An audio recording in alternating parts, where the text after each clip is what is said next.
Well, apparently I'm live. I better. Ooh, I've got this wonderful candle.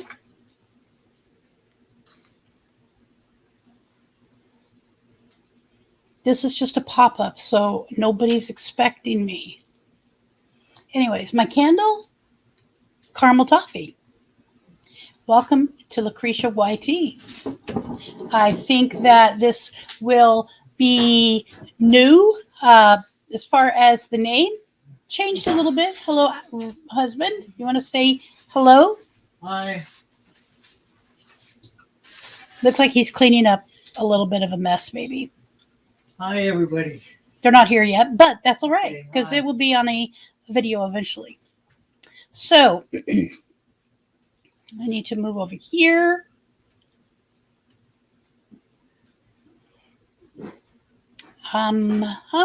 Let's see. I wonder who's here. Hello and welcome. I don't know who's here. Lucretia YT is on this side of the camera. Got a little fire going in the background there. This would be my first fire of the fire season. What I call the fire season. And I mean the fire season where I get to have fires, where I get the warmth and the coziness of a very aromatic fire. And I'm going to take, better turn my phone down or you guys will hear. Can you hear me? Is there anybody there, by the way? I know somebody's there. Because, okay, well, you're gone now. I guess I chased off two people. Oh, there we go. Hi, Kaylee. How are you? And Judy Smiley, welcome to both of you. As you see, the name of the channel is just a little different. It's been tweaked. 1 second while I just go to my. They've changed things, how it looks on here. It's weird. I don't know why, but they've done it. Made a change. I don't even see this live stream on here yet. I'll try one more time. All right, I'm just going to turn down the sound and I'll check it again. So I'm just thought I would do a short live, pop-up live. I'm actually in the middle of editing a video. And I think a few of us know how I feel about editing. I like doing it, but I find it a little boring. Bud Files? Is that you? Hello, Bud Files. Thank you so much for coming. So today was the first day of the rest of my life. I started physical therapy again. So physical therapy is not a new concept to me. Excuse moi. It is, I've had it many times, gone through it many times. So I started that. I'll talk a little bit about that. How are you guys doing though? See, I like to know how you're doing. And since I could pick up. Okay, you do hear me. Okay. Thank you, Judy.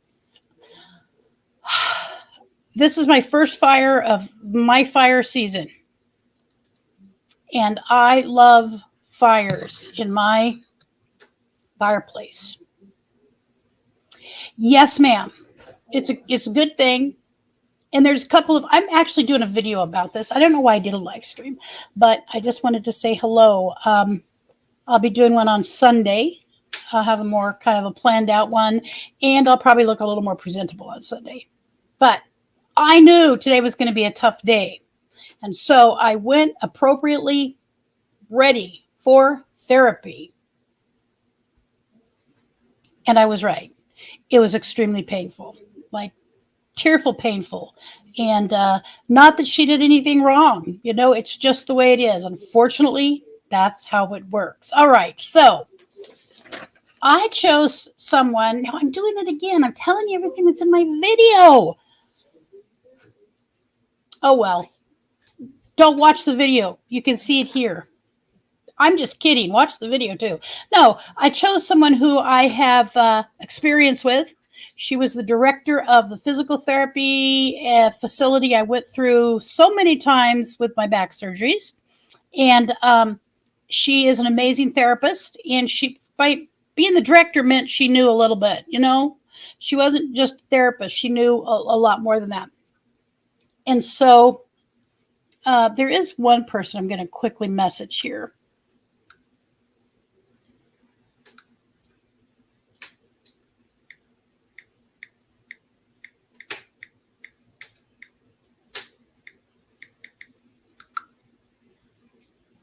Okay. And so, yes, physical therapy is a good thing. So I chose someone, Camp Goer 1. Hello, Linda. Thank you so much for popping in. Appreciate it. How is it going there? Warm, I'm assuming. So I chose a woman that I knew very well. She knew the complications that I have. She knew my personality style. She knows how that I work really hard. And she knows how much how much I will put into it. So I chose someone that I knew and that was really skilled. Today it was just the day of explaining, because it's been a few years. It's been about 3 or 4 years since I've been in physical therapy of any sort, and she needed to be filled in on what's going on and why things are the way they are and where we're at and what I'm looking at doing and what I'd like the goals to be. Okay, so my goal would be not to have to use a walker ever again at some point in time. That's my goal. And that she definitely will help me. Yeah, I hear, I totally get that, Linda. I think physical therapists should run the world because they know how to get things done.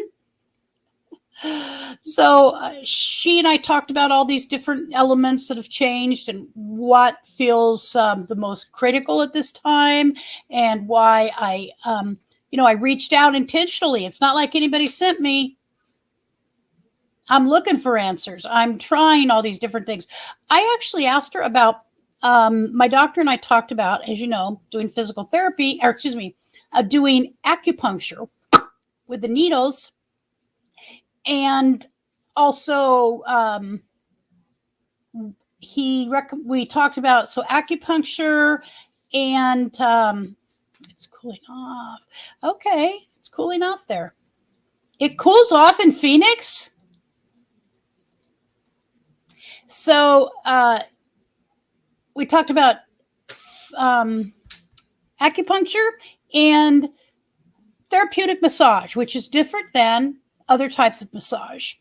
And so I have a messed up neck. Never go to.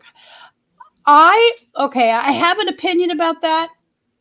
I know it's hard to fathom, but I had a really good experience years and years ago. So years ago, this chiropractor was willing to come to my house and I didn't even know him. And Richard had a bad experience here in Eugene. So, but no, the issues I have are not appropriate, in my opinion, to go to a chiropractor. I would never let anybody but a neurosurgeon deal with my back. So you take your, okay, so I've heard obviously, many of us have heard good things. I've heard good things about acupuncture. I had acupuncture in my ear one time just to feel what it was like when I was a counselor, because we were going to be offering acupuncture. And so it would be kind of foolish to offer something that we've never even tried ourselves and know, anything about. So my physical therapist said she's never used acupuncture. She is a physical therapist. And she said the studies show there is a percentage of people who have a really good experience with acupuncture and believe it is the life of the party. And then there are people who've had great experience with physical therapy and think it's the life of the party. And so she said, who am I to say something does not work when 30% of the people who use it say, yeah, I love it. I would do it again. And I would recommend it to everybody I come in contact with. She definitely believes that therapeutic massage would be of great assist to me. So I do have, those are referrals I already have going and waiting to hear back from the people who they've been referred to. I don't know. It's been a while. And so I will be on them tomorrow. I have a little list of 4 people I need to call, and they're on that list. So acupuncture and massage. I know massage works personally. I've had massage before. I've never had therapeutic massage.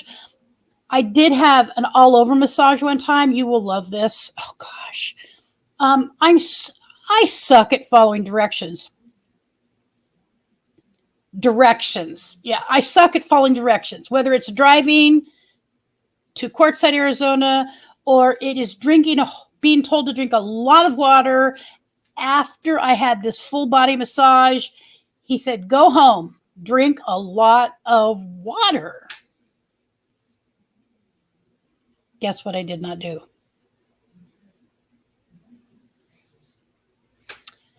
I did not go home and drink a lot of water. I did not do it. And I paid a consequence for not drinking a lot of water because I thank you there, Linda. I got really sick enough that I tied it mentally to my to the massage, not following the direct. And I didn't go get a second massage for a long, long time, like 10 years. Probably because I know internally I don't follow directions very well. And I did not want to put myself in that situation again, depending on myself to do what I'm told. Hello, Catherine. Hope you're having a great evening, dear. So it took me about 10 years, but it's fabulous. So I love massage. So I will be up for that, and I will be on them tomorrow to see where the heck we're at in that process and why haven't you got back to me. So that's just a little bit about what's going on. So got the instructions right here. And there's a new element to my physical therapy delivery. There's another little piece of the pie. So I think, so it's called Limber, Limber. And these were the instructions. I brought instructions home with me. And I have already, well, hello, Richard Lake. There's my son-in-law. Chiropractic and acupuncture are heavenly. Yes, I know you love that. There's hubby. Hello, Richard. I haven't seen any snow. Oh, well, you are probably going to see snow before I will. I wish it was me. And so what it is it's another element to help people who might otherwise struggle with doing what they're supposed to do, or maybe they have questions and they don't want to call their physical therapist because they think they're going to bother the therapist, blah, blah, blah.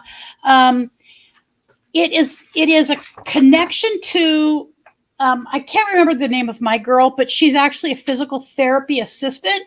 And there's a couple of these benchmarks, which is the name of where I'm going for physical therapy.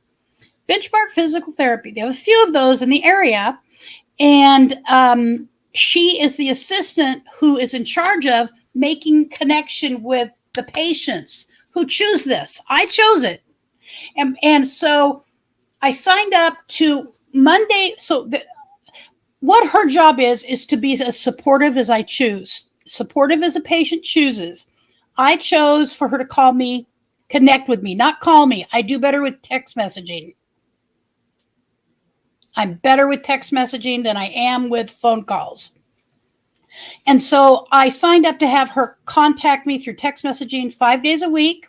She has a copy of my chart. She has a copy of everything that I am supposed to be doing. And so she will be contacting me every day to say, hey, did you, in fact, do your 3 this week? It's 3 separate exercises. I'll be doing what's called clamshells, and then I'll be doing clamshells on the left and right, and then I'll also be doing what's called abductor ball squeeze. Now I don't have an abductor ball. I used to, but I think one of the dogs popped the abductor ball long ago. So I will be using a pillow until I can get an abductor ball. I'd love to have an abductor ball, but so what you do is you put the abductor ball between your legs. It's like a similar to a volleyball, and you put it between your legs and then you squeeze it and you hold it for like 10 seconds and you squeeze it again. Hold, and then that's with the knees up, like your knees are up. And then also she wants me to do it with my knees down because she checked over all of my different muscle structures and I still have some muscle. She checked everything over to see where I'm compensating and what happens to people who are injured. People that have a particular musculature problem is we compensate with other muscles in order to live our lives. That in turn can cause consequences to those muscles that we aren't using any longer and the muscles that we're overusing. So that's kind of it in a nutshell. So I have those. So she'll be checking in. I think her name is Melissa. Melissa will be texting me. Actually, Monday, she's going to call me at 11 o'clock and we're going to talk for about 30 minutes and, go over all of the things that I wanted to accomplish. I want to accomplish not needing a walker, okay? Not needing a walker when I leave my house. I want to be able to walk through my house without ending up bent over at about like that. If I go from one end of my house to the other, and I live in a 1,500 square foot house, I am bent over at about, I don't know what that degree is. And that's not an exaggeration. It's pretty severe. And I cannot straighten up. Or the pain is so bad, I can't get out of bed. As you guys know, because you've heard me whine about it enough. So I've acted on getting help. I'm working on it. And we will see how well it works. And this new little element that is there to help patients, this limber, we will see how that works and if it really does. I'm someone who likes working with other people. Really? I stopped editing to do a live stream. Duh. So I prefer a team approach. I prefer it. I just like working with people. I'm more of that person. And so I think it'll be useful. I do. I think it'll be very useful. Has any of you gone through anything like this where you have done physical therapy that involved another supportive person outside of the therapy unit itself? I've been through years of physical therapy and never heard anything like this before. Zero. Nothing. Just checking. And so I also want to do a shout out to my niece-in-law who took me today. I did not want to drive. I really did not want to drive. I was worried about the level of pain I would be in after physical therapy, and I wanted to go at PT once. No team support. Well, this is new. So my understanding is this is very new, and so we will see how it works. I think it will be fabulous. And also, by the way, she said I can disconnect with it anytime I want. They'll call 7 days in a row, or 7 days that they're supposed to. And if I don't answer on the 7th day, then it's fine. That means I don't want to do it. I would not do that to somebody. I would just say, I think I've gotten enough out of this. Thank you so much for helping me. Linda, see if the PT says to do the chin tuck exercise. It can help the neck and upper spine. I have no doubt it will. I've done that before. She wants me to start very carefully because there's so much pain involved in my, it's the SI joint is what's really inflamed so badly. And the SI joint is like being tortured when it's not right. Yeah, I've been through years of it, so I've never also heard of that. So, all I can say is I'm going to try it out. We'll see if it works. And if it doesn't, as far as the team thing, is this assistant contacting me, we'll see if it works. If it doesn't work, it's no loss to me. It doesn't cost any extra. It's part of what, what is offered. Catherine, years ago, she was there to make sure he was getting PT to get back to work. Yeah, that's really good. So that probably came from a work. I can't think of what it's called. I kind of know what it is. Hello, Sue. How are you? Thank you for coming. I'm so happy you're here. Just chatting for a few minutes about what I'm doing now. I just started physical therapy today. I'm very excited about physical therapy, and I just want to be able to walk again without feeling like I'm going to fall down without my walker. Really, that's the bottom line is I want to be able to walk normal. I don't know that that'll ever happen. And also, as an aside, there will be no doubt there will be additional weight loss because she knows that's one of the pieces. That's like the piece for me to get my surgery is I have to be at a certain BMI.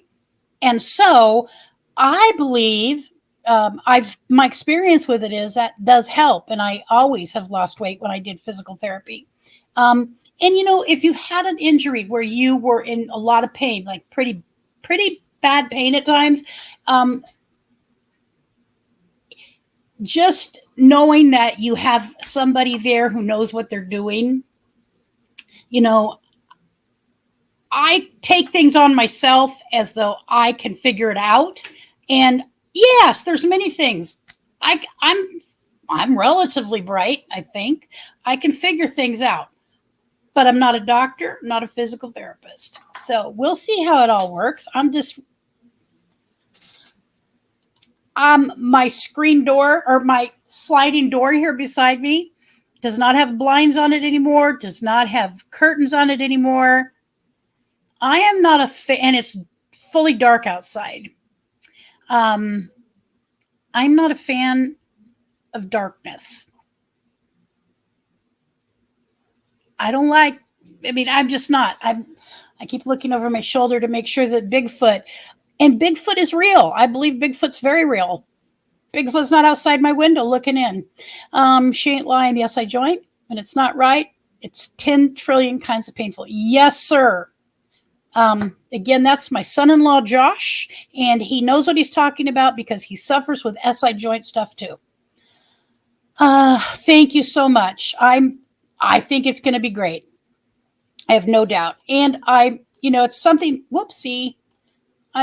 Josh, if I kicked you out, I'm sorry. I think I had made a mistake there. Sciatic nerve pain one time from some stress that I had back when I was doing my internship and to Sun. Oh, I've never felt so. It's agony. The other day I walked from my bedroom to what is the SI joint? If you were to take your hand and run it from right down your back side into the middle of your butt cheek, that's the SI joint. And the SI joint, when it is out of whack, let's just say, I've had few pains quite as severe as this. So that's what the SI joint is. I told her, I said, I've had Richard take his elbow and just like shove it right in there and move it around or just apply pressure, like pressure therapy. Sciatic, low back and buttocks. Yes. Oh, yes. Yes. Yes and yes. Yes, sciatica sucks. You know, it's a miserable time. And I said, I have no idea why, but when he does that, it feels so good. It hurts, but it feels so much better. And she goes, I can tell you why. It has to do with the brain. And I'm like, what? And she said, what happens is your brain, our brains can only process one physical pain at a time. Okay, she's a physical therapist. I think she should know. Um, but it made sense. Is she just said, your brain only handles one pain at a time, and so that is why it feels good when you have pressure on there. It's great. So the sacroiliac joint links the pelvis and lower spine. These two joints are made up of bony structure above the tailbone, known as the sacrum, and the top part of the pelvis, known as the ilium. Kaylee, thank you so much. I could not have explained that. Yes, it does. And it helped. Good. I'm glad. So I had an experience many years ago when I lived in Salem, Oregon for about 2 years. I went to school up there at Chemeketa Community College. And I thank you, the Mayo Clinic. Yeah. That's where I've gotten a bunch of information from recently for my little sister. So, and by the way, I'll tell you about that in a minute. So, I woke up one morning and it was a Saturday morning. I remember it was a Saturday morning because I went through the phone book trying to find a chiropractor or a chiropractor because my insurance through the school covered chiropractor. So I finally found a chiropractor. His name was David Ott. Just like yesterday. And I could not get out of bed. I didn't think the pain was so bad. And that lower body, like the sacrum, the iliac, the sacroiliac, all that area, I felt like I was paralyzed. The pain was so severe. I hadn't fallen, hadn't been injured. It just was there. He was willing to come to my apartment. He didn't know me. I wasn't an ongoing patient, but he was willing to come. So I said, I can get there. I don't know why. I just didn't feel right I don't know why I did it. I'm just an idiot. I let myself drive. I made myself get out of bed, put clothes on, and drive to the chiropractor because I had nobody there with me. I was alone. And it was foolishness. And so it was amazing. He did help me. On the other hand, Richard had an extremely bad experience with someone here in Eugene. And so, it doesn't matter. I've had great experience with doctors. I've had experience with I got my best friend fired from one of her doctors because he was a quack. And I was there to support her and I told him so. I didn't say quack, but I did say, what are you talking about? Are you not listening to her? Seriously? That's basically what I said to him. And I mean, almost a word for word.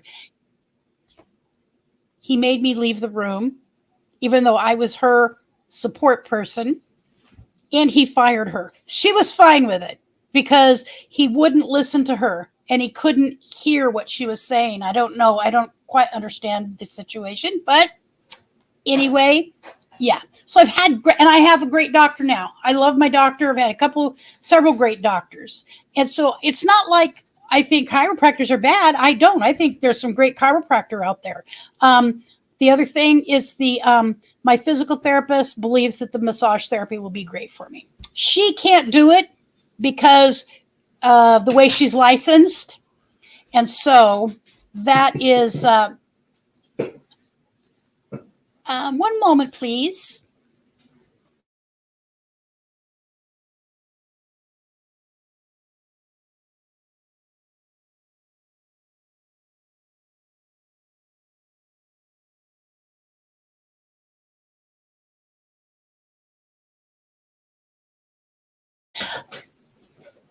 I got my fireman here.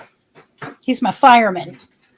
Oh, and by the way, for those of you who might not have seen it, Richard and I were married 39 years the other day. On the 6th. 39 years.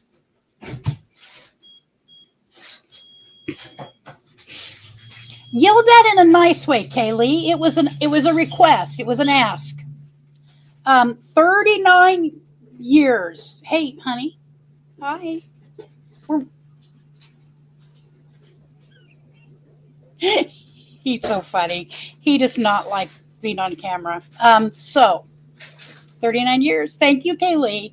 It was fun. I mean, it's interesting because as anybody who's been married a long time might know, and I don't know who all on here has been married a long time, but when you're married long enough that you knew that person when they were a kid, and I was 20, barely, I was getting ready, I was almost 21, and so I'm now 62. You know, I met him long ago. I was still a child. And so, yeah, it is wild, Josh. So things, you know, we all know things change, you know, it's life. I know him through his aches and pains. He knows me through my aches and pains. Sometimes, the other night, for instance, I've mentioned probably I need a new left shoulder, complete replacement. And I just will not have that done until my back is taken care of.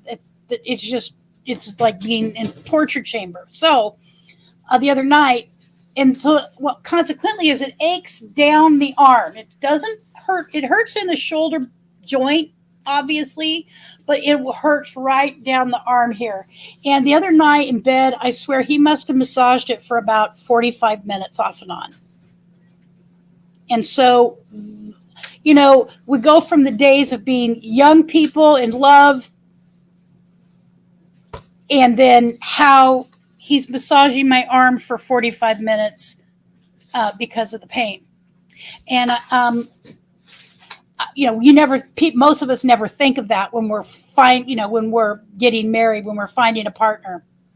It's too funny how that works. So, yeah, I'm excited. I'm very grateful that I'm going through this, and that that I'm having the physical therapy. And you know what? I always say somebody's got to graduate at the bottom of the class in medical school. I met that person about 4 times. Thank you, Linda, very much. I had been with my general practitioner for 30 years. His entire medical career, pretty much having his own caseload, I was on it. We grew up together, so to speak. You know what I'm saying? I had him before I had Brent. He was my primary care physician before I had Brent. And so I was with him for 30 years. And it came to a point where he just got sick of the insurance issues, of the limitations as a doctor he felt, being able to doctor without a restriction that said you can't do what's best for her. And he chose to leave the practice as a caseload doctor, and he works a couple days a week, 3 days a week, something like that, at the walk-in clinic. And so he doesn't have to have that level of responsibility. And it's really sad because he is a phenomenal doctor. After I had my surgery that was so severe, I ended up in ICU for 4 days, and I was in the hospital for 11, 12, 13, 14 days. I don't even remember how many days, close to 2 weeks. When the day I came home, I called his office and I said, can you please have Dr. Shepagerdes, and by the way, I know how to spell Shepagerdes. Can you please have Dr. Shepagerdes call me? I really, and I was sobbing. I was in pain. I was in great fear. I'd went through this trauma that the hospital inflicted on me. One nurse, again at the bottom of the nursing class, more than likely. As Linda just said, there's got to be a bottom. Dropped me on the floor. My head hit the nightstand because I was so drugged up. She gave me the wrong amount of medication in a bolus, which is a quick acting, she pressed it in quickly. And I was overdosed. And you know how they have to Narcan people on the streets who have overdosed on heroin and fentanyl? That's what a crash team had to do to me. And then send me to ICU for 4 days to recover. Caused my wound to open up completely. 6 inches long, 3 inches deep. Wound care for months. I had to have this wound care machine, like what it does is it removes, and I'll say this in the nicest way because I know everybody has different limitations on grossness. Its job is to remove the fluid from the wound. And it's stuck on your back or wherever it is. Mine was in the middle of my back. And so I was a year in bed. And one of my sisters had to move in here and help Richard take care of me. Brent was not living here. I was in crisis. It was a pretty bad situation. Kaylee says, what do they call medical students who graduate with a D average? Doctor. Oh, that's good. That's very funny. Yes. But Dr. Shepagurdes, Dr. Shep, as he was known, was fabulous. He talked to me for 30 minutes on the phone after work. He just talked to me. He let me cry. He gave me support. And he didn't get paid for it. That's not something at the time he was getting paid for. So anyways, God bless you too, Vicki. I'm glad that you stopped in. I'm glad you're here.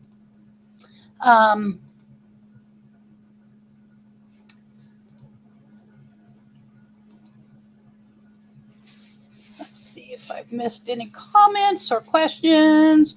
So I know Kaylee said, yeah, I've seen an attorney about that. So when I say it was a year of solid, for the most part, in bed, I didn't even go to my recovery meetings except once every 3 weeks. I could not. I had wound care 3 times a week. I was in very critical crisis. I was not critical like I was going to die, other than that wound I have the pictures of the wound. I took pictures of it every single day. Ball is feeding tube. I'm not sure what that is. And it had to be cleaned every day. And I had pictures taken every day. What I couldn't do, I did not have the intestinal fortitude to do battle with anybody because I was trying to survive this. I was trying to survive that. But I did think to have my sister took every time she did my wound care. She took pictures of it. So my best friend, my BFF Lisa, she accidentally saw one of the pictures one time. And I thought she was going to, I thought it affected her badly. So that's what I'm saying. I know there's people who can't handle that, and that's fine. So I know there's good medical people and there's sucky medical people. Dr. Dumbbells, there you go. Mine, like I said, mine right now is fabulous. All right, so I'm going to drop the link here. And if anybody would like to come up and say hello to everybody, chat, share any information about your own channel, please feel free to do so. Or Oh, so back to Kaylee and the whole attorney thing. So it took 3 years. It actually took me over 3 years, a little over 3 years, and it was past the time of it was past its expiration date for me to have any recompense. But I guarantee you, I have no question in my mind I would have won a lawsuit against this hospital. And it's on one. Oh, and the other reason I didn't want to. I know that you're going to think I'm an idiot. Okay, it's a possibility. I didn't want. So the doctor gives the orders. The doctor says how much you can have of anything, right? We know that. I understand that. He obviously gave the order for me to be able to have up to a certain amount of Dilaudid. However, it was the nurse who gave me the medicine improperly. But I didn't want to have him suffer anything. I'm serious. That's also the truth. As far as by the time I got to where, I thought about it because it was bad. And my family's like, why aren't you contacting an attorney? First of all, I don't have the energy to fight. I didn't have that intestinal strength. I was beat.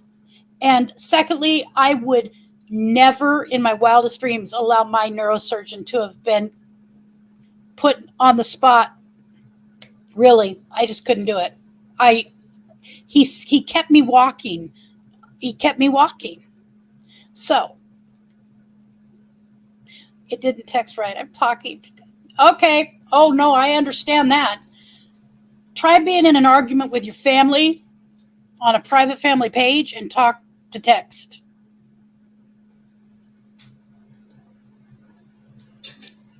I'm the black sheep out of mine because of that. No, I'm just kidding. But I have been.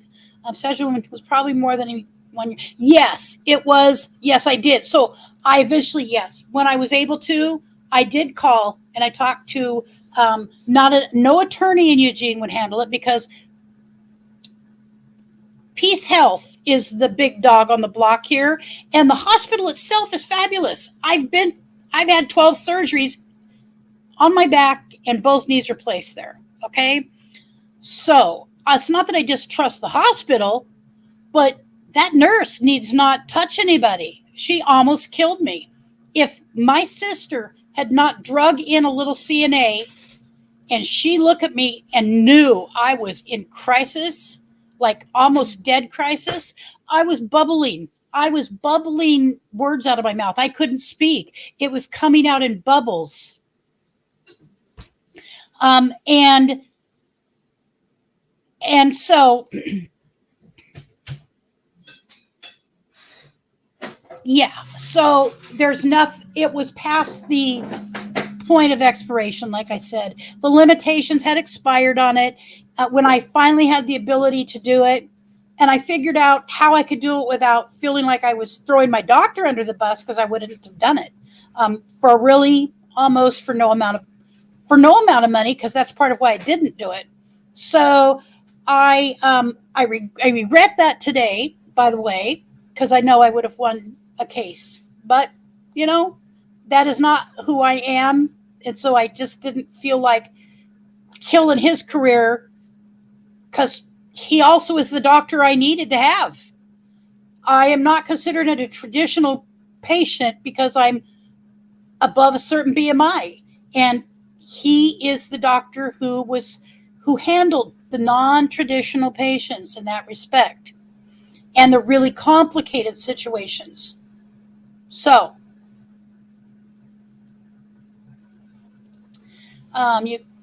okay, so I've already talked. So yeah, I learned a lesson. I would never let that happen again. If something ever happened to me medically and I survived it, yes, I definitely would. I definitely would never let somebody get away with that again. She shouldn't have. And by the way, later on, when I was going to have another surgery, about 2 years after that, I had to have another surgery. And I went to the hospital before surgery. I went there like a couple days before, and I said, I'd like to speak to someone in not crisis management, but it's the management team that handles all the crap that happens in a hospital. I think Kaylee may know the name of what that team is, but there is a crap handler at the hospital. And I asked to speak to someone from there. And they let them know that I was, and I said, the reason is I'm having a surgery. I almost died in your hospital 3 years ago because your nurse, da da da da da. Guess what didn't happen?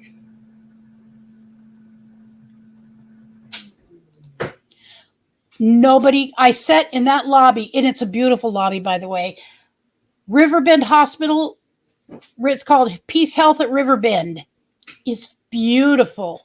And it's a place where it's the feeling of, I just don't know how to explain it. It feels when you have to recover from something that's whatever, it's nice to be in some place where that's feels like, I don't even know how to explain it. It's like the combination of a lodge and a stone lodge. And it has it is a top of the line hospital. It has a top of the line cardiac unit that's completely separate. And so it's a safe. I feel safe there. Oh, many of them nurses are dumber than a box of rocks too. Don't hold back, Linda. Come on, say what you mean.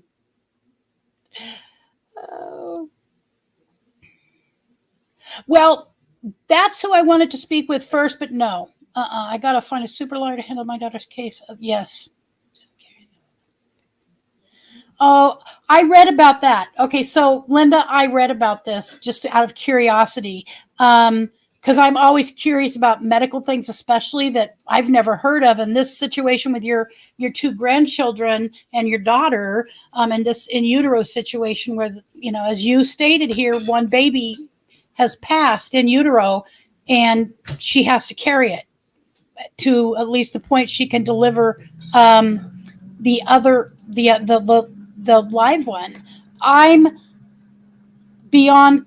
I just couldn't believe it. I couldn't imagine. How do they do that? And they don't do, because I know that they can take an in utero baby and do work on it. They can remove it and fix some things and put it back. I've watched some of that, and it's shocking that they can do that. So I was curious why. Well, they can't if they're in, and you're totally correct. When there is twins that are in the same sac, they cannot remove one from the sac and leave the other. But anyways, I'm sure you will, as grandma and mom, you will pursue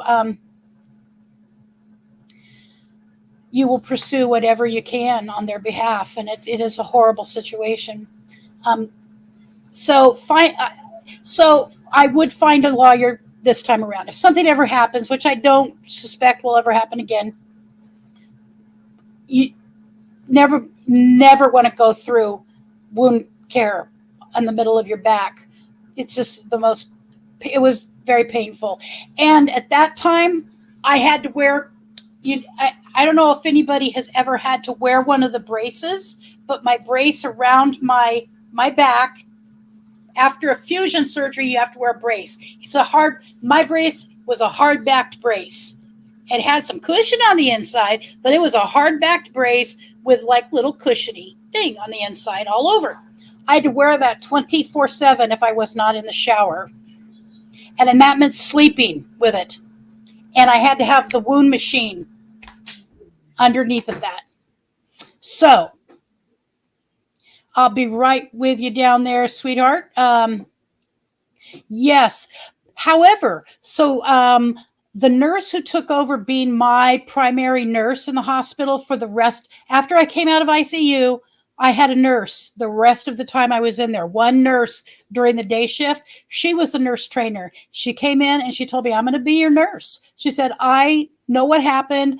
I am the nurse trainer. I want to see, I want to help you get through this. And and she wanted to figure out how this person made this mistake. All right, so we do have someone down below who would like to come up and chat for a minute. Miss Vicky, are you ready? Okay. Hello, Lucretia. Hey, Vicky, how are you? I'm doing okay. I'm going to turn this up. I haven't this- been doing anything on my channel, to be honest, because nobody's coming, nobody's watching. So, as I've always told everybody, my channel isn't anything without the people that watch and come and interact. And my hours have dropped so much. I was almost to being monetized. I was at 1,998, and I'm down to 1,925. So they're dropping exponentially every day. I'm still getting subscribers. I'm just not getting anybody interested. And I know that I'm not the most, best talker or all of that, I'm just me. But I enjoy the people that come, and I enjoy the interaction, and I enjoy people coming up on the panel and just hanging out with me and talking about whatever they want to talk about, as long as it's not politics and religion, because none of us want to do that and cause problems. But it's like if you walked in my house and sat down on my chair and just hang out with me and conversations. I enjoy it, and I would hope people would enjoy doing that with me. And with the scare that I've been going through, Lucretia, that you know about, I really want the interactions. I want lasting friendships. I want to leave something behind, God forbid, that people will say, hey, I really miss Victoria. She was a nice girl, a nice lady. I guess I'm beyond a girl now, but.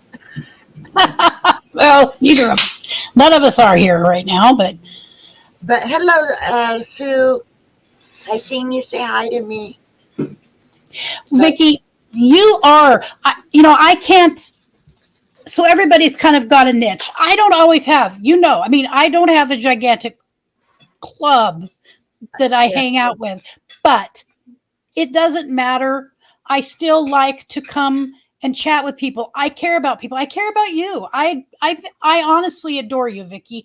I haven't been to a lot of your stuff in the last several months. I do come when I can. When I see it and I can come, I come. I know you care about me, Lucretia. You know why?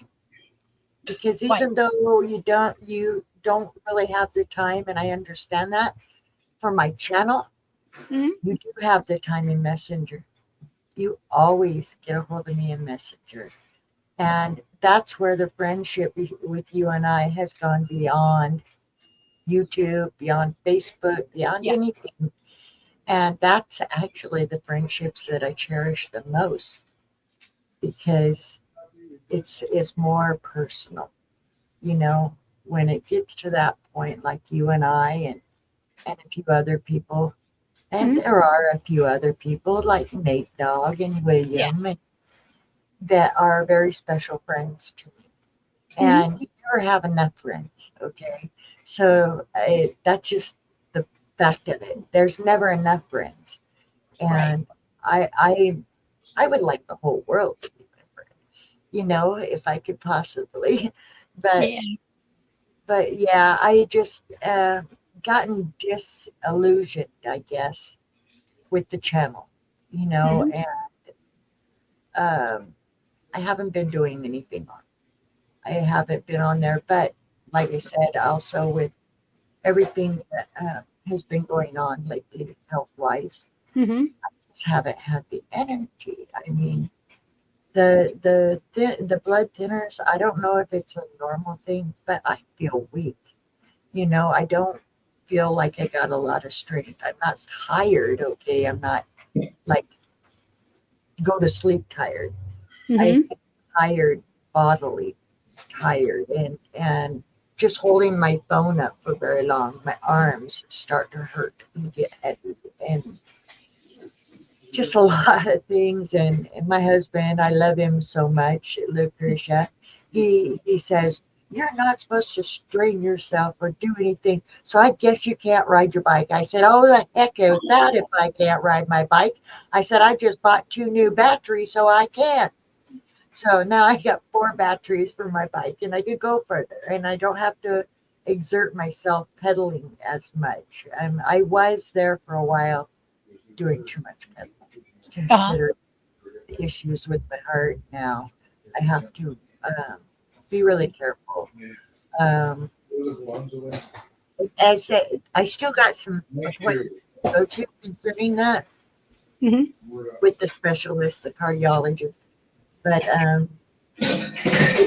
see an actual perforation. Perforation. Yeah, Perforation. yeah, it's just like it's a bubble, and he said it's not on the typical side that usually it would be on. It's on the wrong side of my heart, which I believe that's a side that does the oxygen. I'm not positive. So the side that's going over there is the side that pumps the blood. Has pushed a big old aneurysm, is what it is in the right side of my heart.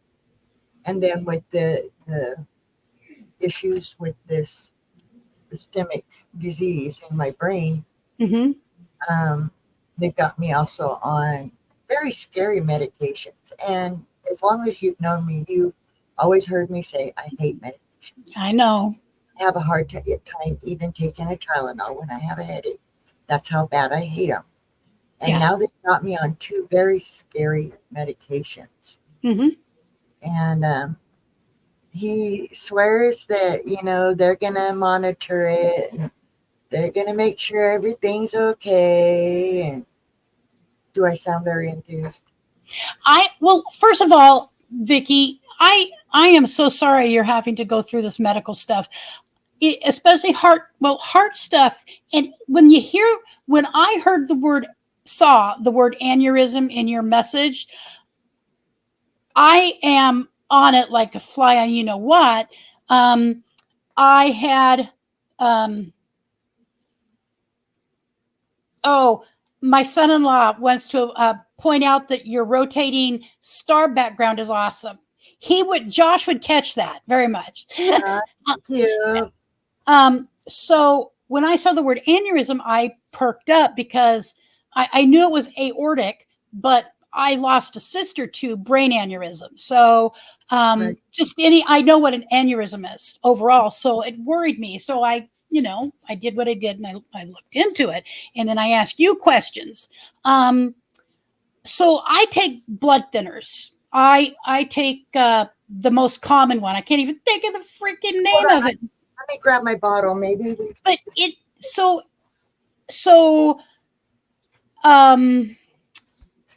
what they've got me on is Clopidogrel, Clopidogrel. Clopidogrel. There is another name for that. So you're on a better one than I'm on. I am on one that I have to have my blood checked every 4 to 6 weeks. And because I can end up, no, I'm on Coumadin. Hers isn't Coumadin. She's on one that actually will, it's just different. And so hers is a better one. What I heard about it was they said, do not get hurt. Carvedilol. No, that didn't say Carvedilol, did it, Vicki? No, it says, where did it go? It says Clopidogrel, I think. Clopidogrel, yeah. Yeah. I'm curious if somebody could look that up. Yes, so I have to have my INR checked every 4 to 6 weeks, and they don't like to schedule me at 6 weeks because sometimes things happen and I don't show up. So, and I think the one you're on, you don't have to have blood checks, do you? Yeah, every 6 weeks, 4 to 6 weeks, like you. Okay, all right. So I do have a it's all I have to do is within 6 weeks walk in and go into the Clinic. well, The Coumadin. Yeah. draw your blood, all Yep. of that, check for everything. So I do have to do that every 6 weeks, but they also have me on atorvastatin, 80 milligrams, and I was really concerned about that because another friend of mine was telling me it causes type 2 diabetes. And so the doctor said, "Oh, it's really rare that that happens." I said, "But what if you're already post or pre-diabetic and you have diabetes in your family?" And he insisted, "Oh, that's just so rare. It's," and he read a bunch of numbers off to me and all of that. I said, "Okay, fine. I'm going to do what you're saying I need to do." He said, "You really got to take these because it's going to keep you from having a heart attack or a stroke." So that's a statin. I'm also on the exact same medication and the same exact dose as you. I understand there's people who have concerns about statins, and I understand that that's, Vicki and I are both on 80 milligrams. We're sisters. Yeah, Sisters. do this until they can, when I get the blood, when they see that my cholesterol and everything is lowered, they'll lower the dose. But for now, they want me to take the 80 milligrams. Because the risk outweighs. So in there as medical doctors, and you get to say if you agree with it or don't, the risk outweighs the bad outweighs the good outweighs the bad. Yeah, that's what he said. Yeah. So, but it's scary. And then the other person that used to be on this that told me about it, he said, "Hey, get off of that. Go to," and he gave me a name of another kind, but it isn't what you said, a statin or a statin. It isn't a statin drug. Yeah, it's it does the cholesterol, but doesn't do the other part, I guess. So Linda has put this up here called berberine. Does that sound familiar? Berberine? Mm-mm. Okay. Well, that's one that she is saying she has labs to prove that berberine works. I've never heard of berberine, but I mean, there's lots of things that work. Yeah. And he said, the outcome is different with every single person, and they've had more science or tests on this particular one than some others. And so, I'm just going with the flow. I always do. I'm just going with the flow. And yeah, I'm scared, Lucretia, because I've never thought at my age, I'm still young. You are. That I would be worried about, will I make it to 70, So I get you. I get you on that. Because I'm a person who would like to live, if I weren't in pain, like pretty catastrophic pain, I'd like to live to see what 100. My dad was 94 when he passed. And he really would love to have lived a lot longer than that. I mean, my dad was full of life, even in a nursing home. I've in the beginning, there were videos showing my dad. My dad was a very lively, full of life person.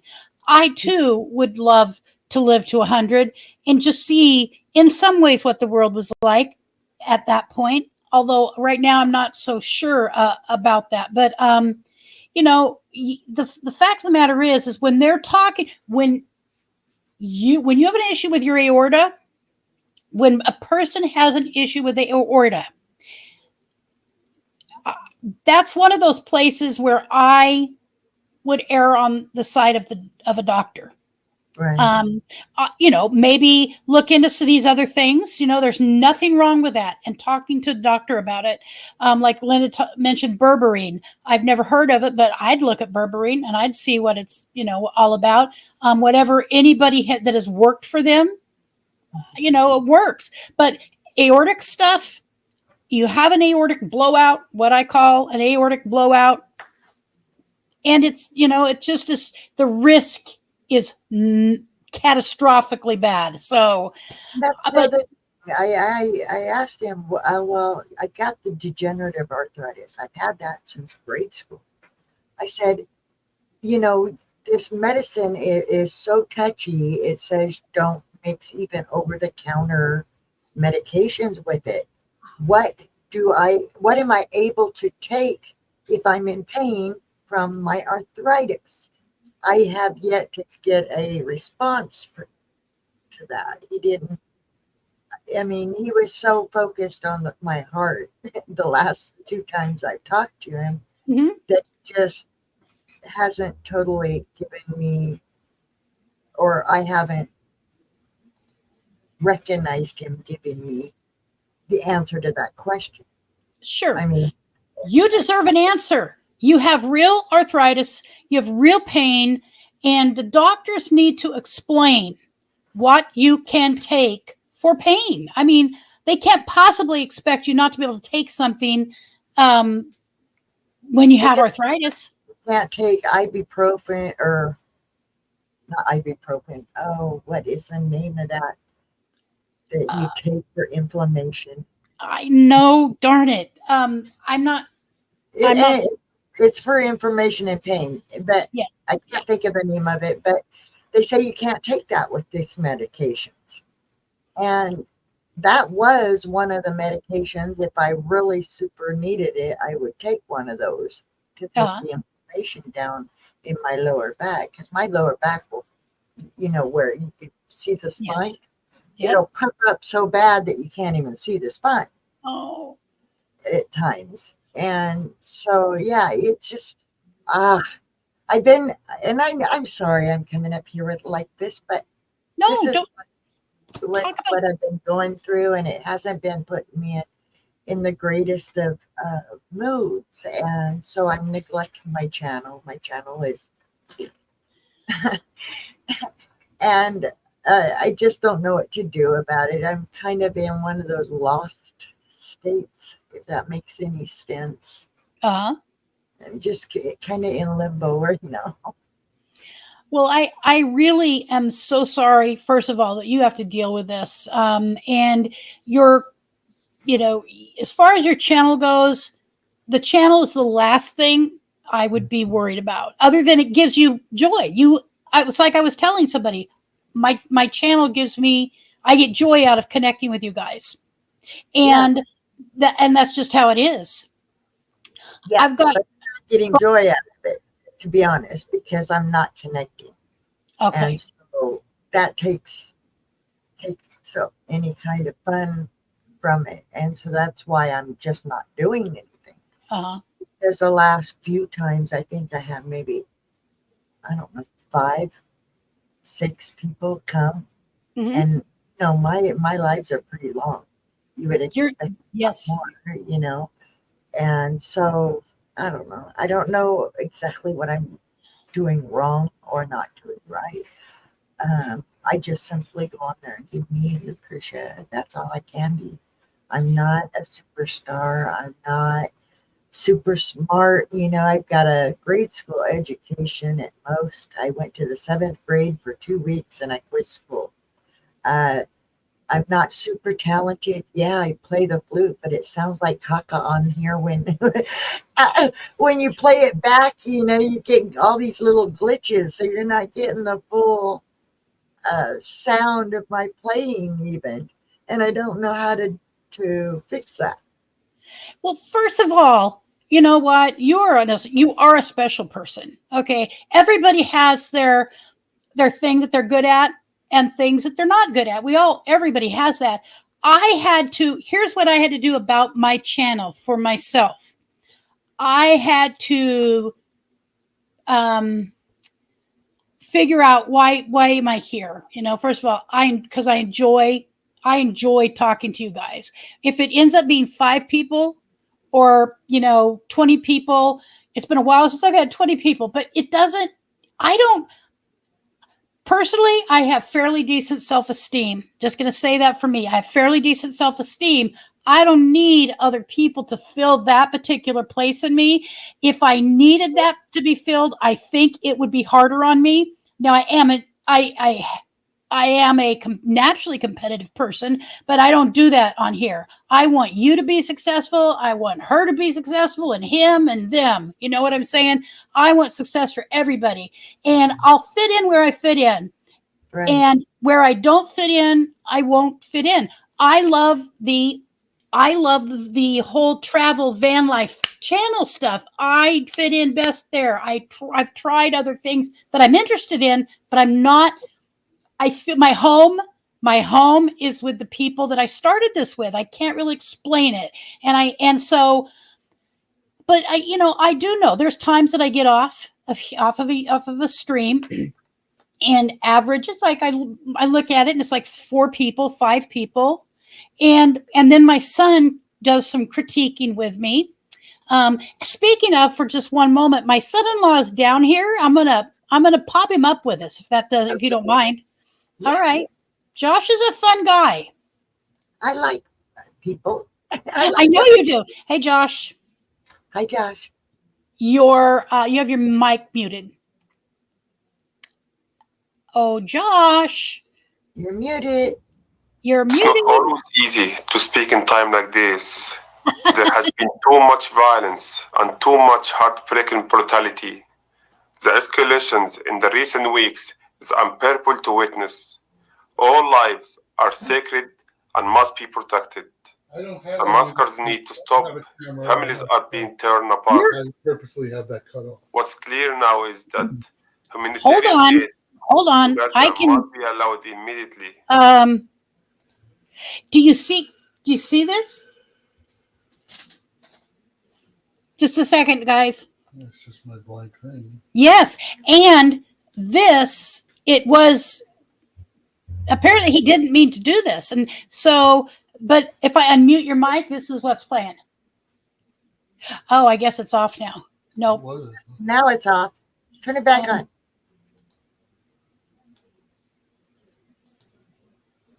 Scenes at Now the it's on. hospital last night were horrifying.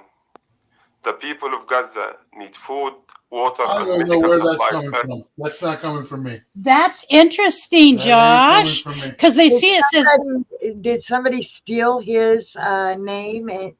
And it's have you been on the stream watching? Yeah. Okay. Well, that's interesting, Josh. Well, that's I don't know. We'll go ahead and just remove from the stage. that is Josh. That is- well, people saying hi, Josh. Hello, Josh.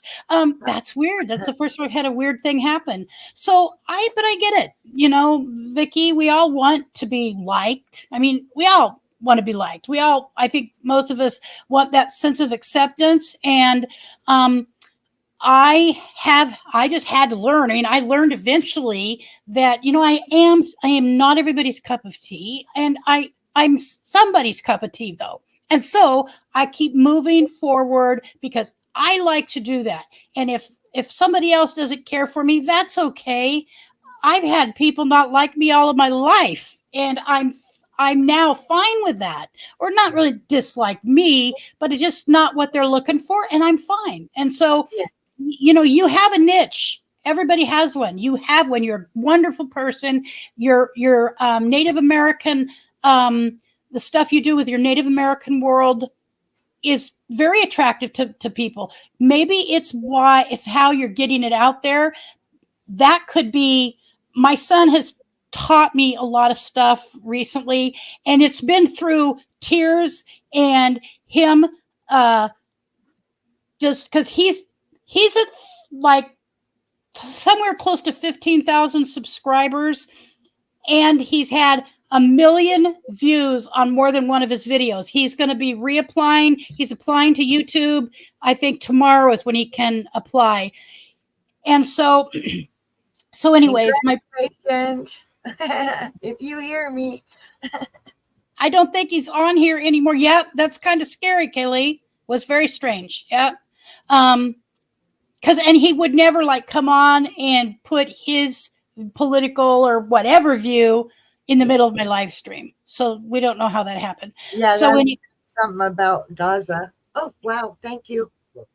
So, anyways, kick from studio. All right. I'm kicking him from studio or from his Well, that icon. was for me. Ooh, that looks My good. husband just brought me. Yes, that looks delicious. I do have to shout out Sue. So I want to go back here in time to what Sue was talking about here. This is amazing, and I know this from somebody who's battled obesity most of my life at one level or another. I have lost 100 pounds from when I first started. I mean, I'm 100 pounds lighter, and I've done that.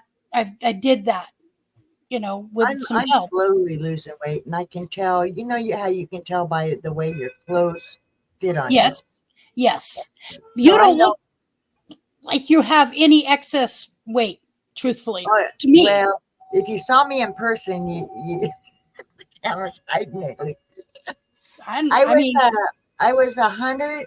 Oh, sorry about this. Hold on. Oh, come on, phone, work. Let me make it shut up. Thank you. I was at 179 pounds, Mhm. and the last appointment a month or so ago I was 167, and I can tell I've lost a little bit more. So Yeah. I'm slowly losing, which Well, makes me ecstatic. it's a battle I don't know too many people that it just is especially once you've gotten over 40 or 50 years of age, where it's simple to get it off, unless you really get, Also heard this cholesterol medicine makes Yes. you hungry and makes you gain weight. So does it feel like that to you, that it's No, changed? I'm Okay. actually losing weight. So, and I just started taking it today because I was so scared of it that when Oh, he gave it to me, I took it once and then I was reading online about it. yeah. And then I got really scared. And so I stopped taking it. And I told him, I don't want to take it, And he's like, well, you really do need to take it, Yeah. along with the blood thinners. And he was explaining why they were putting me on it, because of the oxygen. They can't fix what's wrong with me, but they are trying to stop it or slow it from getting damaged more. Mhm, mhm. It's like the damage that's in my brain right now can't be fixed, but they can slow it with the medications. If I didn't Right. take the medications, I guess it would just, and I wouldn't have as long, to be normal. But and that's same with the blood thinner. It's for my to help with my oxygen in Mhm. my blood and all of that. So I kind of understand, but don't mean I like it. I hate taking meds. I absolutely cannot stand it. I don't drink. I don't take. I don't. My only bad habits is cigarettes, and I'm Yes. proud of myself today. I have only smoked 6 cigarettes today. We got one. Oh, good. All right. Oh, I'm on a live stream right now, William. All right, Love you. Always tells you when you're on the light. He does. Amarillo by morning, up from San Antonio. We shot a buck for sure. Oh, you're so funny. All right, Billy. Talk to you later. Love you too. Bye-bye. That's so funny. He always calls you when you're on. I know it. That's my nephew, and I'm very close to him. My sister passed his mom about 24 years ago, and my little sister and I were helping raise him at the time because Dad wasn't in the picture, luckily. And so my little sister and I stepped in and helped with him. And then when she passed, him and his sister, it's a natural fit, and I just love him. So, anyways, Lucky Dog Sue posted this. I was diagnosed with type 2 diabetes in February, and doctor put me on metformin. I've been on metformin, Sue, and I had one of those really ugly. I can't take it. Otherwise, I'll be on the toilet all day long. I altered my diet, lost 80 pounds, and in 3 months, cut my A1C from 11.9. OMG. That is I have no clue what none of that means. 11.9 A1C, which it's the type 2 diabetes indicator. 11.9 is huge. I'm just going to say it. I'm surprised you must have been having some symptoms of, anyways, lost 80 pounds, and down to 5.8. It looks like in 3 months. That's phenomenal. That is phenomenal. Well, Congratulations. I was asking the doctor because they didn't give me a monitor to monitor the blood sugar levels myself. So I said, he said, well, because you're not actually diabetes. I said, yeah, but this medication says you're supposed to monitor. So you would think it would go hand in hand. He said, yeah, but your medical won't cover it. I guess they don't cost that much. He checked it out, $17 for a kit at Walgreens. So I need to go get that.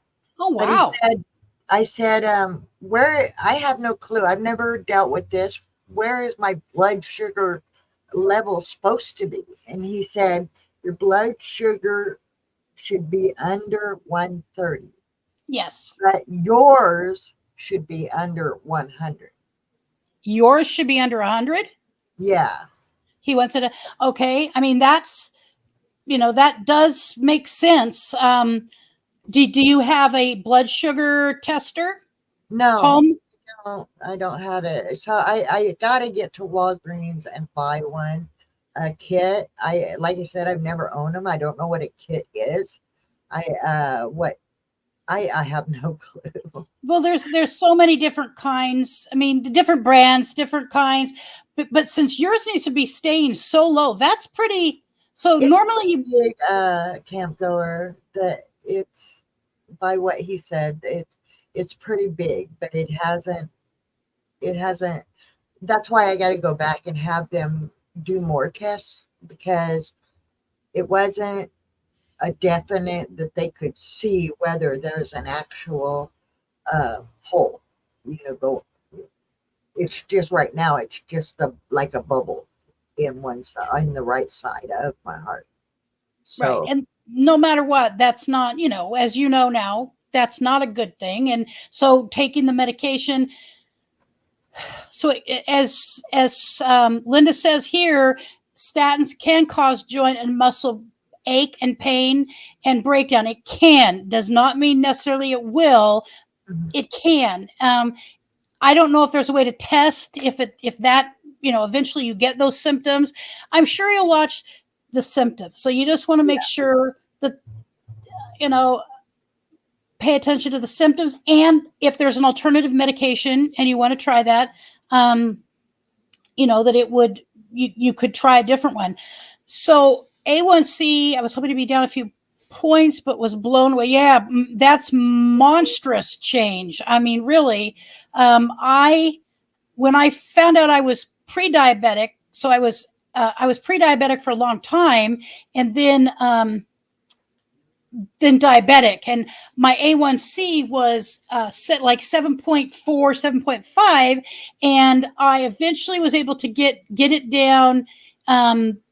It's now 5.3, and it was as low as 5.1, and they were looking at, they didn't want me going lower than 5.1 on my A1C, but of my own volition, I've gone back up to 5.3. So it's fine.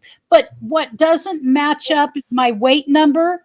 The reduction in my A1C my weight doesn't match what that reduction is. now, Go ahead. I have a question for you, because you are on the same medications as I am. Uh-huh. I was looking now, 2 sites that I looked at as far as what you can and can't eat said eat a lot of 2 sites said eat a lot of vitamin K type things like, let me get my book. I wrote them down. Let's see, where did I write it? Like, okay, kale, Swiss chard, spinach, collard greens, mustard greens, broccoli, Brussels sprouts, green tea, kidney beans, lentils, olive oil, avocados, nuts, and fish. But one site said, no, you don't want to eat those. So I have no clue what I am and am not supposed to eat either on these things. And as you know, I'm a vegetarian. So that already takes what I'm eating way down. Yes. And then to not have a clue. I mean, I just got some big old cloves. I'm really bad at, I love cloves of garlic. I'll Me take too. it, I'll peel it, I'll put it in a pan with olive oil and fry them and then add them to whatever I'm eating. But I saw with the blood thinner stuff said no garlic because it is a natural blood thinner. I don't know because if you can't put garlic on it, why would you eat it? You know, I mean, I'm a garlic girl. I love garlic. I use garlic. I put in lots of garlic. So that's probably true. I just was never told that. Something you might try to do, Vicki, is call your insurance company and ask them if they cover, if your doctor orders it, a dietitian to chat with you one time, couple times, whatever. Is there any possibility of a dietitian? You just made me remember I was supposed to call it the dietitian over at the doctor's office and I totally spaced it. Oh, hon, that's a necessity in your case. Being a vegetarian isn't really. Call them tomorrow because you will. Some of your fears and concerns might be alleviated, and they will make sure that you are getting your needs met. Yeah, and the good thing about this doctor is I can do video consultations instead of having to up and run to my doctor. So let me write it down so I will not forget again because, yeah, that was one of the things I was supposed to do is call the dietitian. Yes. Make the video. The triglycerides in our blood are what cause plaque, which is how our veins get clogged. It's one of the ways, is through food. And unfortunately, as you already know, and don't need any lectures about, is through smoking. And it is amazing that you've done only 6 today. I know because I have a husband who has 2 surgeries he needs. One is on his neck, and the potential to be a paraplegic without it down the road at any given point, because it's literally pressing on his spinal cord. Is there, and it's just he's tried this time, he has not been successful, and Richard has quit smoking a few times over the years for years at a time, so he can do it. He's done it, and I know he'll do it again, but it's a what, like, it's a hard nicotine is a massively bad drug. I think the reason I did so good today, I love my husband. Let me say that. I love my husband. I know. He was gone all day working Mhm. and not here smoking. So when he's not here smoking, I think it made it so much easier for me to only smoke 6 the whole day. Yeah. And I'll probably smoke a couple more before I go to bed, but that's still better. I mean, I have drastically cut down from 2 packs to half of a pack. And now I'm slowly getting that half a pack to where it's bearable to cut down, a little bit. And that was the good thing about the internet and getting up here with you or getting up on somebody else's panel. Keeps me from running outside for a cigarette. Oh, okay. I mean, it occupies me to the point that I don't think so much about running out there, my lives, that was a different story. I wanted my friends to come up there and keep y'all entertained while I got a cigarette. Especially about 40 hours. Uh-huh. You know, I can do an hour and a half, but more than that, starts getting hard.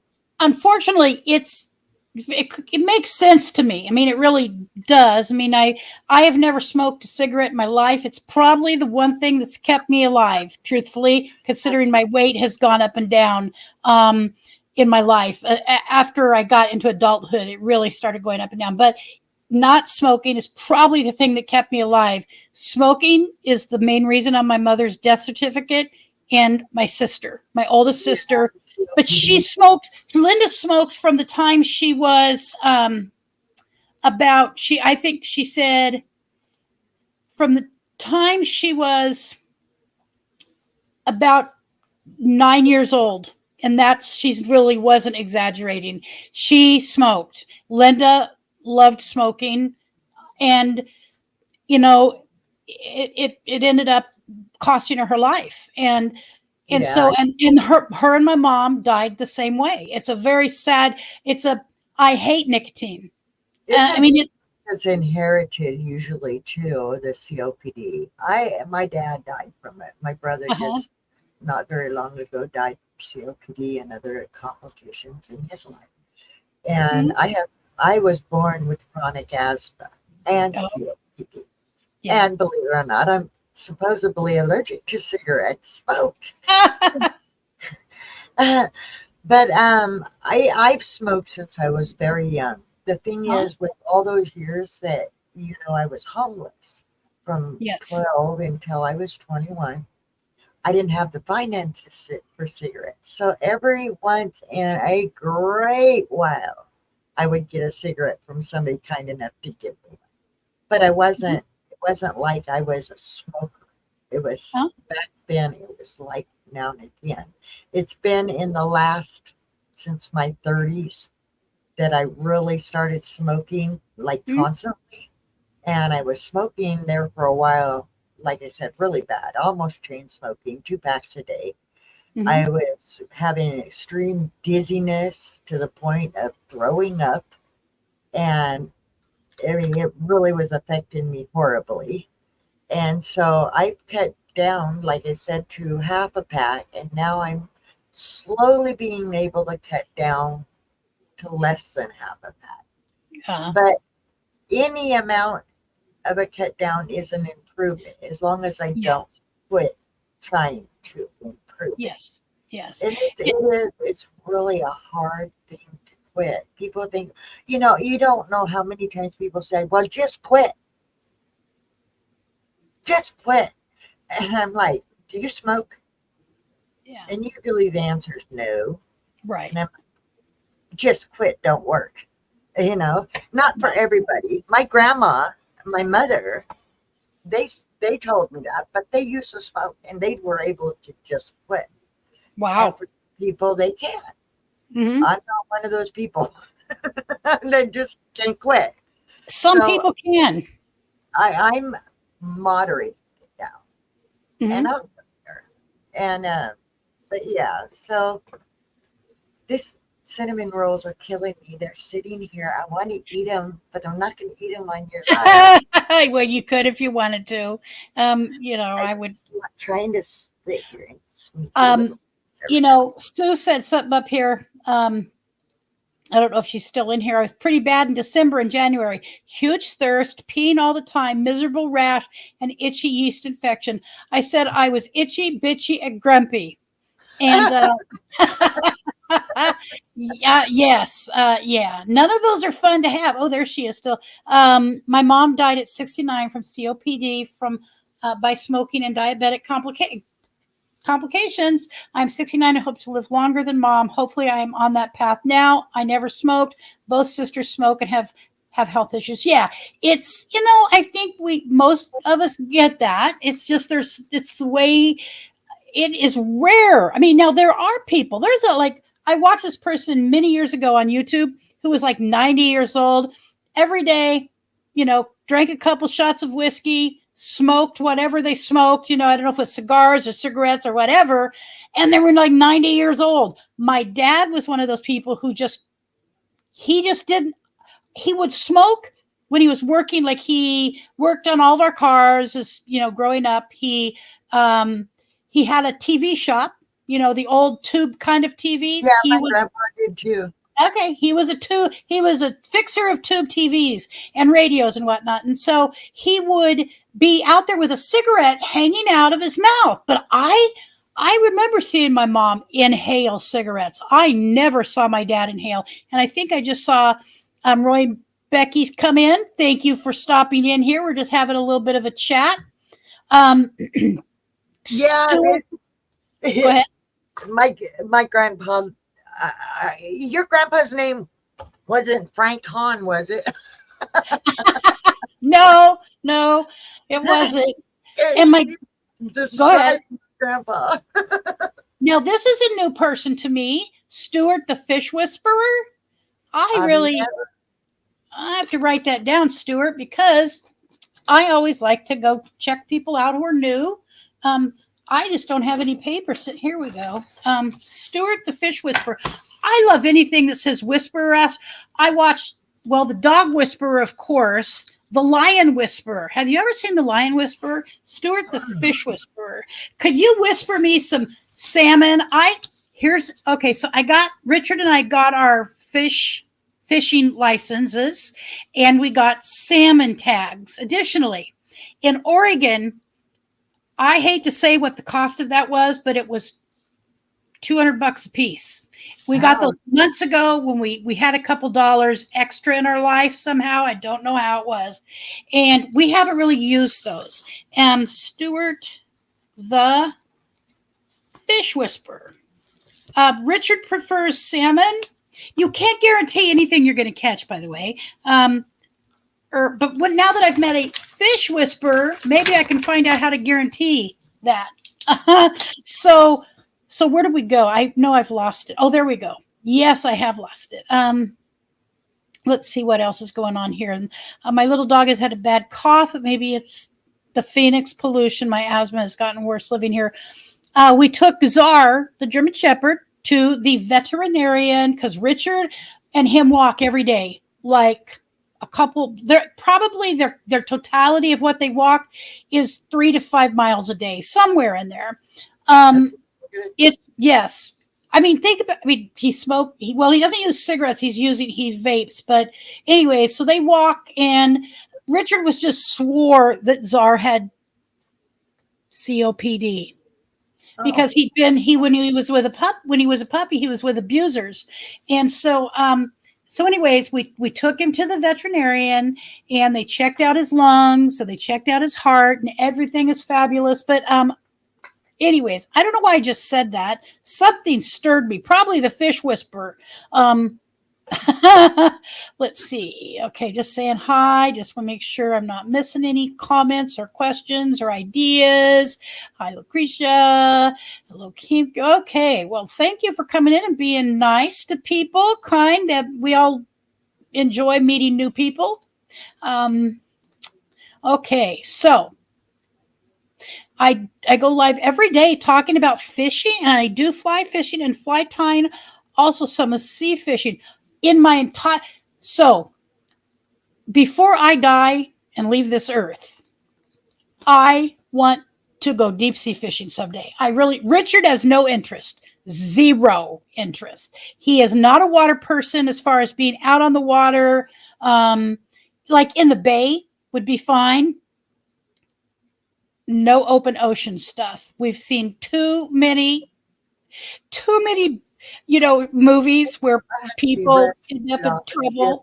Middle of the Alaskan Ocean during a storm because our ship was getting watered down because of the waves coming up over it. And I almost got washed overboard in the pitch black night, which was, I haven't wished to be out there no more. oh gosh, when I was a little girl, I was out on a small fishing boat with my dad, like small. It was one of those silver ones, like I don't remember what they're called really, but my dad and me, and I was about 11, and one of their friends, and they always caught a ton of salmon. They always filled their tag every time they ever touched their fishing poles. Well, so we were out on this small fishing boat with him, and I went back and I went to cast forward, and I just heard this sound. Ugh. Oh no. I went all the way through my dad's ear with the fish hook. Oh, Yes. Ouch. But my dad was an excellent dad, and he didn't yell at me. He didn't get mad at me. I'm sure he wasn't excited about me at the start time. wearing an earring? Huh? I said, did he start wearing an earring? Oh, no, not my dad. No, but yes, the ocean can be scary. I was watching a video today of, oh gosh, can't think of their names. They're a young couple, and they were just they did in Alaska. They have several different RVs, I believe, and different ways of traveling. And they have an old one, and they had it shipped via barge from Seattle up to Alaska. And then they went around different parts of Alaska for the summer. And then I just saw their video of them on a barge coming back to the United States, back to the lower 48. And so from via Ketchikan back down into the Seattle area somewhere. So anyways, they were in Ketchikan. There was something where I was going with that. Oh. So on their trip back, they're having some stormy seas, really stormy seas. Yeah, I love storms. I don't know how I would do in a stormy sea. In the dark, never again. I mean, I was working a crab processing ship at the time. Like I said, we were anchored down outside of a small village. There in Alaska, but because the boat was being rocked so much and the waves were so big, the ship started taking on water. And we had to literally be rescued from that ship.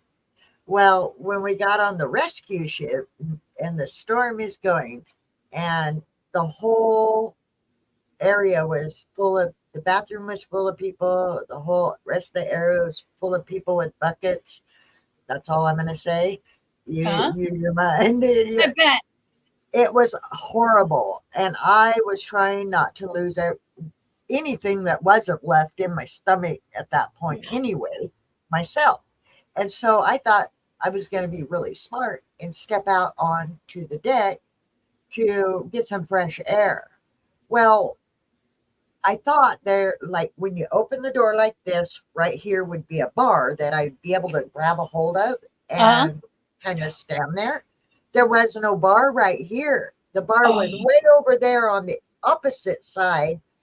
So I waited and I thought, okay, I'm going to do this. I waited for the wave to bring the boat up this way and I headed for it. And I was tended to hit and grab that bar and just hold that bar. And then before I could get there, the ship went this way. The waves came up, hit my feet. I was soaking wet at that point, and I was sliding to blackness. And the only thing that saved me is there were like 2 lines of chains with the bars that come down, 2 lines of chains, and then so on and so forth. I reached up and grabbed the chain, and I felt lots of water and saw lots of blackness, and the boat came back up this way. I scurried back to that door and got myself right back inside. I bet you did. I was so terrified. I thought I could have been lost in the blackness and nobody would have even missed me. Those kind of things happen. There's just somebody who fell off of a cruise ship. recently, and I can't even imagine the terror, I would feel in a situation, weird situation like that, I don't blame you. There's sharks, Yes. water Yes. under that blackness. That's Right. what terrors. I am scared to death of sharks. That's the only thing that makes me not like the ocean is sharks. I do not want to be eaten alive by a shark. Okay, so I agree. I have no interest in being eaten alive by a shark. And of course, I'm terrified of sharks. I don't want to be under the ocean as much as I'm a water person. I have no interest in being underneath of the ocean and or having my boat sink or anything. Just 1 second. So thank you, Sue, for that. And you have a good rest of your evening. And thank you for stopping in. And I do appreciate it very much. And Stuart, the Fish Whisperer, you are in Scotland. Scotland is in Scotland, like a long way away from the United States, because I'm Scottish. And that's really cool. I mean, Scots, Irish, and English here. yeah, I'm Scottish, Irish, and Cherokee, with a little bit of English in there somewhere. Well, I traced my ancestry back to the 1600s, and we've got a Dawn something Morning Star in our family. So I know there's Indian, but it didn't tell me what Indian it was. It just told me he owned a billiard hall in New York. He's probably from down that way somewhere. Yeah. I mean, there's so many tribes in this country. So many. Now, just one moment back to Stuart. So there is another channel that I watched. So I don't know if any of you have like weird channels that you watch that have nothing to do with what, if you're a content creator, with what your content even remotely is connected to. I do have those kind of channels. I'm just going to say it, one of my very most favorite channels of all time is called The Hoof GP. And The Hoof GP is exactly what it sounds like. The Hoof GP, and he's huge. He's massively huge. What he does for a living, besides YouTube, is probably giving him a good living because he's, I think a couple million subscribers, he is a hoof trimmer of cows. Okay. And that young man is fabulous at what he does. I'm enthralled. First of all, he does great. He is an editor. If he's doing his own editing, which I think he does, but I don't know how he would edit and also be a hoof trimmer because he works his butt off, Anyways, the editing is fabulous on there. He is so funny. He's actually got a story in his life that would make it a Hollywood movie, really. So I love the Hoof GP, and it's just crazy. If you've ever like the Dr. Pimple Popper kind of thing, how people, I watched those too. There's a relief. There's just getting lost in something crazy. But the Hoof GP, he's the guy. And his brother has a Scottish channel called Scotland Unplugged. And I love that channel, both of those channels. His is not nearly remotely like his brother's, but he's doing something interesting and I get to see Scotland. He goes places in Scotland. So I am in love with Scotland. Someday, okay, so your missus watches him, okay? I would look a good friend of mine who's Scottish and really owns it. He's an American Scot.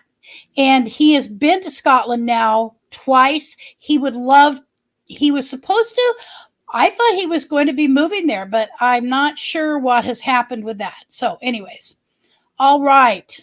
I would love to visit another country. I don't see it ever happening because that's here. But I would love to go to Ireland, Scotland, England, where a lot of my ancestry on my father's side is from South Ireland. But we're Wallaces. So we're from Ireland and Scotland and Yep. England. A lot of the Wallaces, if you he probably knows there's a lot of Wallaces there. Yeah, on my Irish side, which is my mom's dad, is Riley.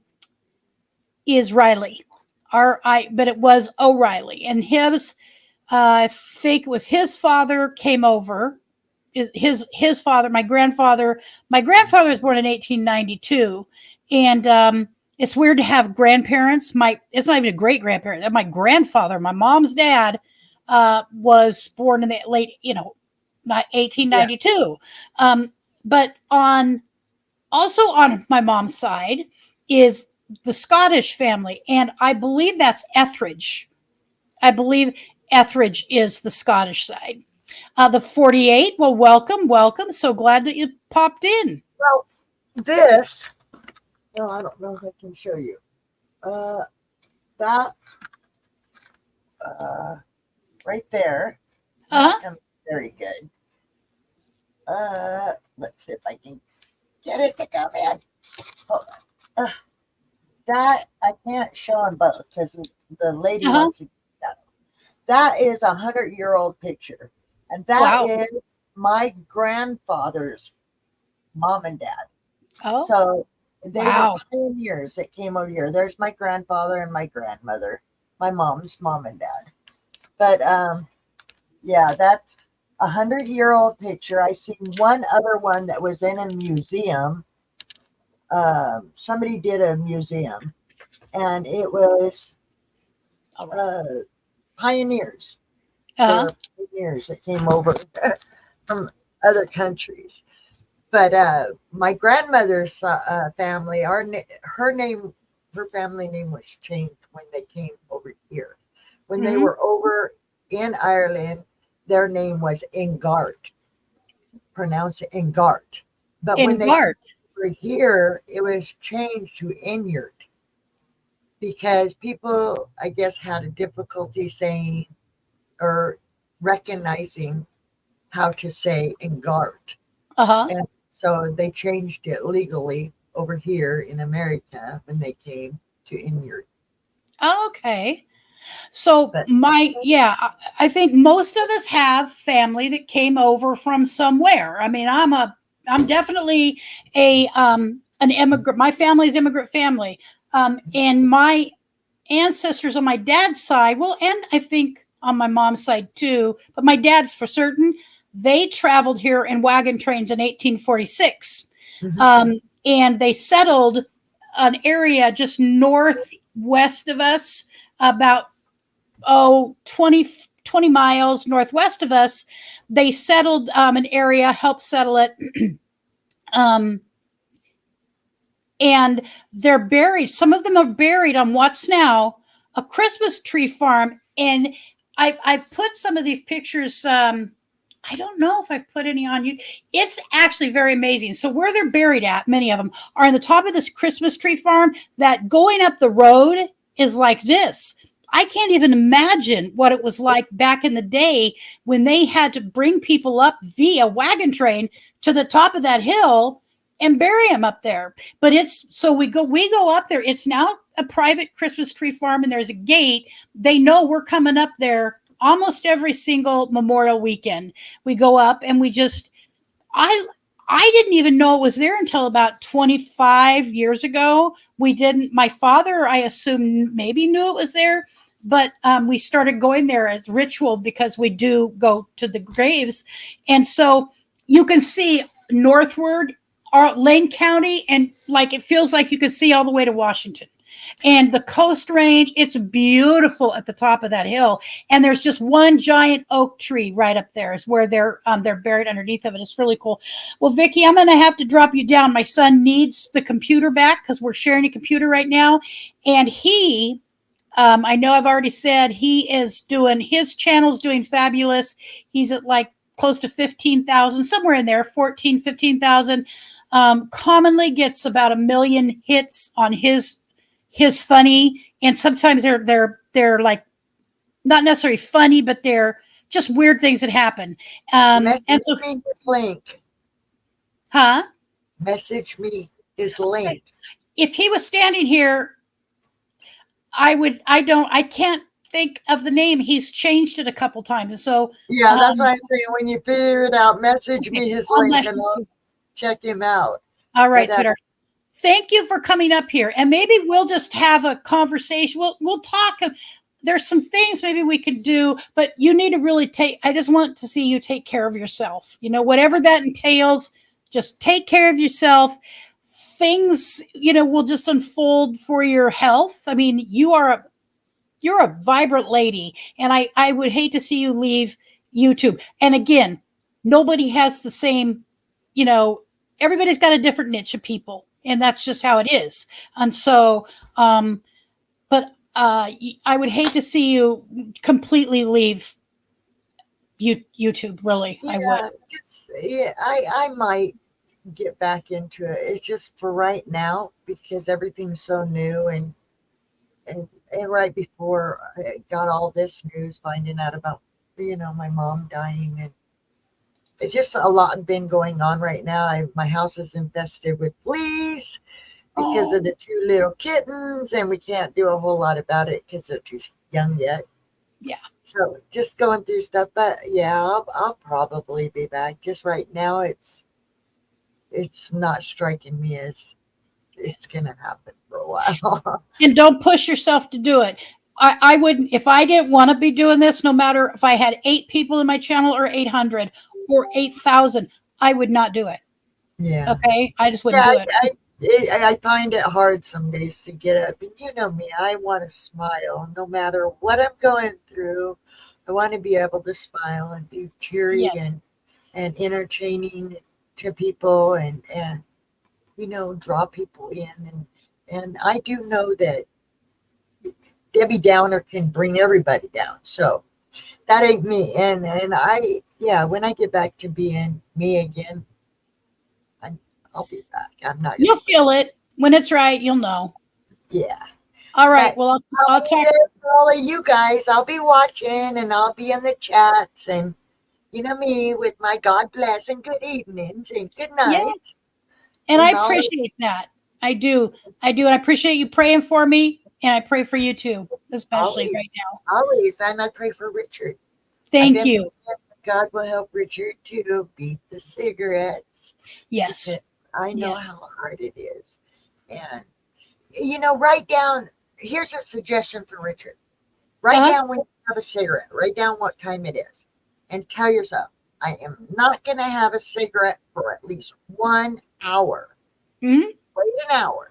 Write it down so that you can keep track. When you get comfortable with that 1 hour, when that 1 hour don't seem like nothing, so you go, I'm going to not have a cigarette for 1.5 hours. Mm-hmm. And you do that until you feel comfortable with it. And you just keep decreasing the period in between. And that's what I did. That's how I got from 2 packs a day down to half a packet, is because I kept decreasing. I smoke a certain amount. When I got comfortable and I said, that's not a problem, I extended how long between the cigarettes. It's just a suggestion, but he might try that. It worked for me. Yeah. I mean, anything may help. All right, sweetheart. Thank you so much for coming up and spending time with us, and I absolutely appreciate it. God bless. Good night, everybody. God bless you too, sweetie. Bye-bye. All right. Well, thank you guys for coming, showing up. I really didn't, I was just going to be on a short time, talk about what was happening with my new physical therapy. And honestly, it was either cigs or alcohol. I hear you. I've been sober off of alcohol for 28 years and working on it for 40 years. So I get it. But I never smoked. It killed my mother and it killed my sister. Straight up killed the 2 of them. So, all right. So thank you guys for showing up. I appreciate it. I will do a regular live stream this Sunday with topic and all kinds of good stuff like that. So I hope I will see you again. And I do appreciate the 2 people coming in, that Stuart, the Fish Whisperer, and the 48.